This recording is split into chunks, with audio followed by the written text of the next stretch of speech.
Our brand is very focused on the narrative and the stories that we're telling, and so we are focused on the Black experience. We're focused on filling in that white space in what you would call Americana fashion. We're focused on history, remembrance, and transference of family stories down the generations. And so when you look at the Black experience here and how it reaches over to the islands and the continent, we are telling that cohesive and that collective story. And so a lot of times that ends up being a story that is rooted in the past, but that has currency in the present. Hi, my name is Akua Shabaka. And I'm Rebecca Henry. And we are House of Aama, the mother-daughter design duo. And we're hanging out today with Essence. Our creative process, specifically in the studio, is a very interesting way of thinking about Aama, and I've never thought about it that way, but really, I would say that as storytellers and as a brand that focuses a lot on like the research component and the folklore that anchors the collections, when we get into the studio, that's really where the fabrication exploration comes into play. That's really where we start to think about what will be the textiles that we create. Specifically being here in downtown Los Angeles, we're immediately where our manufacturers are, our production is, because we produce everything here. And so here, when we get into the studio, we're actually going outside of the studio a lot because we're on ground, going to these different artisans and our different manufacturers to produce these pieces. I believe our studio is very task-oriented when we come into the studio. Akua is the project manager, and so she really sets out like what our daily agenda is going to be and the task and the, the milestones that we have to hit daily, basically, daily, weekly. My mother is much more in the studio on an everyday basis, and I would say that she has an even deeper relationship with the materiality and the people that we work with on a day-to-day, being just head of like the production, and it really stems from when we were creating the pieces in her living room, and now we brought the living room component to the studio.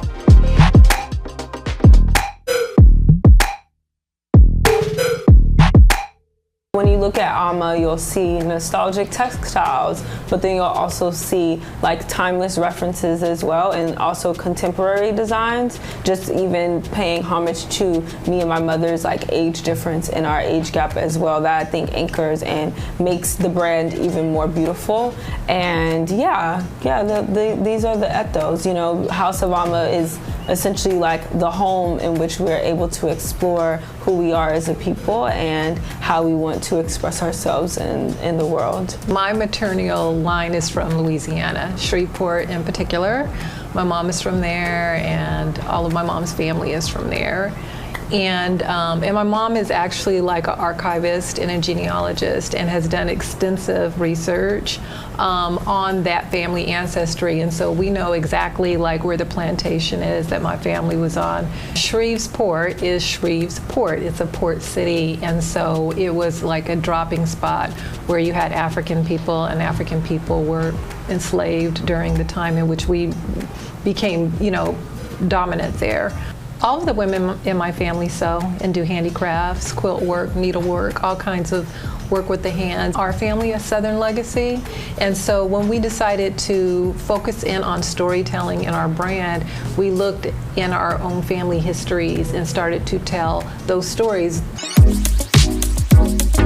Similar to what we're doing with our brand, where we really decided that this would be a point of healing for us and exploration, where each collection we're really looking at either stories that are known to us or stories that we want to unpack deeper. I remember when we did our Amatels collection, there was a lot of stories that I didn't really have like all of the details for in terms of my ancestral lineage in the Caribbean. And so I was able to take this time to really speak to my aunties and people who are getting much older to really try to repair these stories. And I use that as an example as to how other people can use their creativity. We have Zora Neale Hurston over there, and she's one of what you would call our sheroes. And it was because Zora Neale Hurston was an author, but she was also an archaeologist. She was a folklorist. She was a researcher. And it was really her mission and purpose in life to really explore Black identity, in particular in the South, because she knew that in the South is where really we had the root of our culture before even the Jim Crow era, in which we were being dispersed. And so it was at its strongest there in terms of the Africanisms. Our brand is also very focused on character and development and building out environments.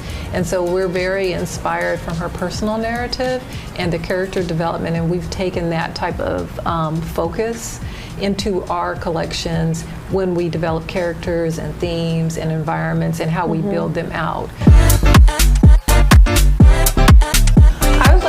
As the parent to be flexible in my role as the parent, and I've learned that I need to accept advice sometimes from my daughter in the role that she's in as the project manager and the person that really makes the machine run. So I've had to humble myself and accept that she's an adult, and a lot of times, like I tell her, she's right about most things. Working with my mother, we spend so much time together, and it's very rewarding to be able to spend that much time. I think like as I'm getting older, I just like appreciate it more and more. I think that working together works really well for us because we know how to lean into the areas of our interests and where we have the most strength with the brand.